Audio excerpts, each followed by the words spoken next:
भारत नीति इस YouTube channel में सभी व्यूअर्स का स्वागत। हम भारत नीति इस यूट्यूब चैनल में ये विश्लेषण करेंगे कि जैसे कि भारतीय पॉलिटिकल में क्या हो रहा है, इंटरनेशनल में कुछ अलग जो होता है उसका भी विश्लेषण करेंगे, एजुकेशनल के रिलेटेड करेंगे या फिर अन्य कोई ऐसा टॉपिक होंगे जो इस टॉपिक पर हम लोग विश्लेषण करते जाएंगे। लेकिन हमारे वीडियोस हर रोज़ कोई आप लोगों को नहीं आएगा।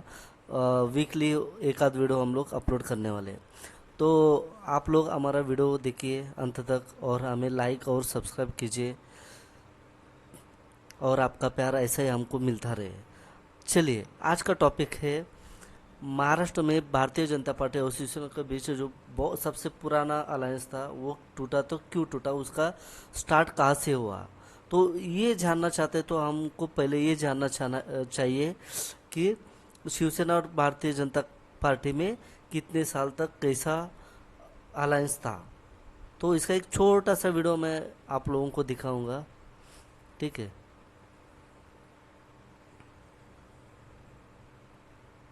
भाजपा शिवसेना गठजोड़ 25 साल पुराना है।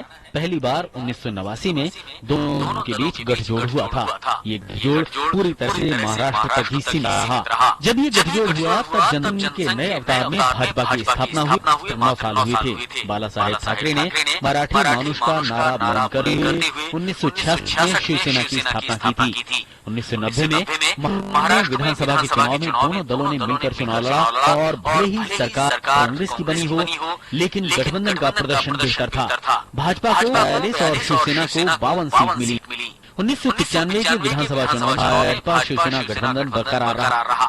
शिवसेना ने जहां 169 सीटों, भाजपा ने 106 सीटों पर चुनाव लड़ा।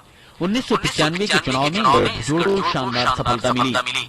शिवसेना ने 73 सीट, भाजपा ने 65 सीटें जीती और इसे सरकार बनाने का मौका मिला। इस सरकार के मुख्यमंत्री के रूप में शिवसेना के मनोहर जोशी ने शपथ ली। बाला साहेब ठाकरे शिवसेना प्रमुख रूप में बने रहे। उन्हें न तो कभी चुनाव लड़ा और न ही कभी कोई पद लिया। 1999 में राज्य में हुए विधानसभा चुनाव में गठबंधन को हार का मुंह देखना पड़ा। 288 विधानसभा वाले राज्य में इस गठजोड़ को मात्र 25 सीटों पर जीत हासिल हुई। भाजपा को 56 तो शिवसेना को 69 सीट मिली, जो बहुमत के आंकड़ों से 19 सीट कम था। नतीजतन कांग्रेस और एनसीपी गठबंधन ने सरकार बनाई। 2004 के विधानसभा चुनाव भी दोनों दलों ने साथ मिलकर लड़ा, लेकिन इस बार भी उन्हें हार का चखना पड़ा और विधानसभा की सीटें घटकर 116 रह गईं।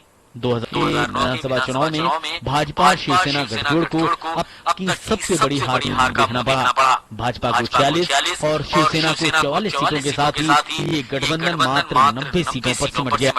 2014 के लोकसभा चुनाव में इस गठजोड़ ने भारी जीत दर्ज की और महाराष्ट्र में कांग्रेस एनसीपी गठजोड़ को साइड कर दिया।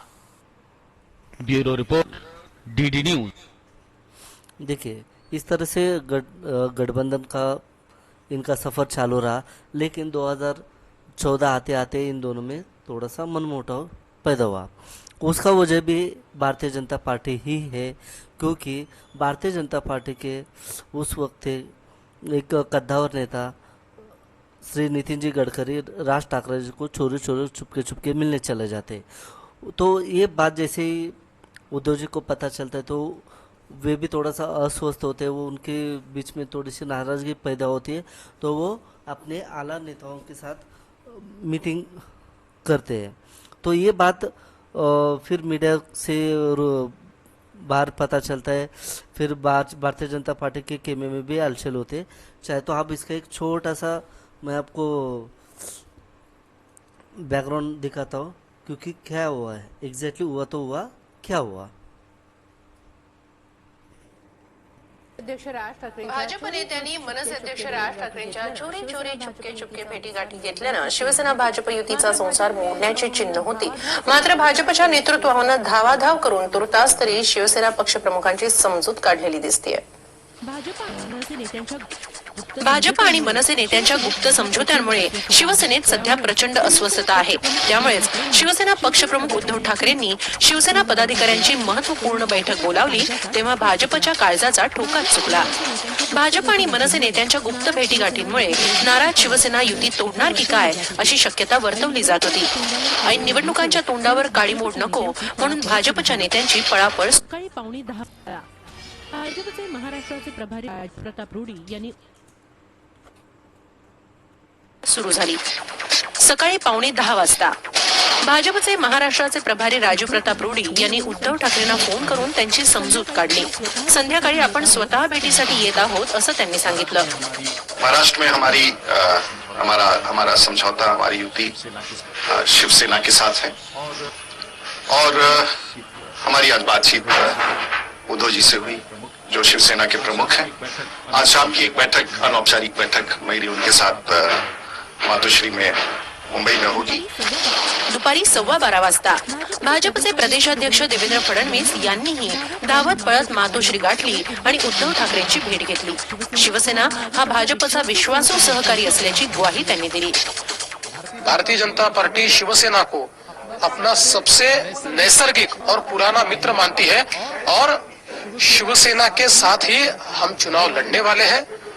जो महायुति हमने जो गठबंधन तैयार किया है, हमारे कार्यकर्ता और नेताओं के मन में भी कोई कंफ्यूजन नहीं है. हम ये मानते हैं और जानते हैं कि इस महायुति के उम्मीदवार चुनकर आएंगे तभी नरेंद्र मोदी जी देश के प्रधानमंत्री बनेंगे. मात्र उद्धव ठाकरे अजूनही गुश्शातच होते. फडणवीसांच्या भेटीनंतरही त्यांनी देखा, आप लोगों ने ये बात तो साफ साफ आप देखा होगा कि क्या चीज़ें हुई. फिर उसके बाद दोनों में गठबंधन होता है 2014 में.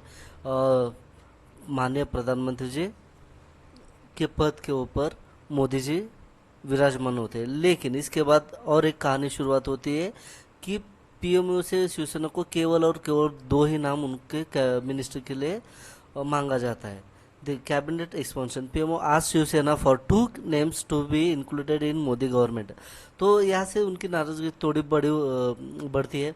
वो इसलिए एक चंद्रबाबू नायडू जी की टीडीपी तेलुगु देशम पार्टी, उनको ज़्यादा कैबिनेट मंत्री पद दिया जाता है. लेकिन शिवसेना सबसे पुरानी पार्टी, अलायंस पार्टी होके भी उनको कम पद दिया जाता है और नीचे वाले पद दिया जाता है, यानी जो हल्के होते हैं वो दिया गया. तो इससे शिवसेना में थोड़ी सी नाराजगी थी. लेकिन और जैसे जैसे दिन बीते गए फिर वो उद्धव जी ने एक ही झटके में पहले ही बोल दिया था कि शिवसेना 100% भारतीय जनता पार्टी के साथ ही रहेगी क्योंकि मोदी जी को एज ए पीएम वो देखना चाहते हैं. तो ये सब हुआ 2014 का. देखते देखते अक्टूबर नवंबर आ जाता है, महाराष्ट्र में इलेक्शन हो जाता है. फिर वो इलेक्शन के दौरान भी काफ़ी कुछ ऊपर नीचे होकर दोनों के बीच सीटों का बंटवारा नहीं होता है. इसकी वजह से फिर सब चुनाव अलग अलग लड़के, फिर जैसे ही इलेक्शन होता है उसके बाद रिजल्ट आता है. 120 सीट भारतीय जनता पार्टी के और 65 सीट शिवसेना के आते हैं. लेकिन शिवसेना को से बात करते हैं, लेकिन शिवसेना अड़ी रहती है कि हमें भी कुछ सीएम पद दीजिए, नहीं तो 50-50 2.5 और 2.5 का दीजिए, या फिर डिप्टी सीएम दीजिए. लेकिन सब मना करते.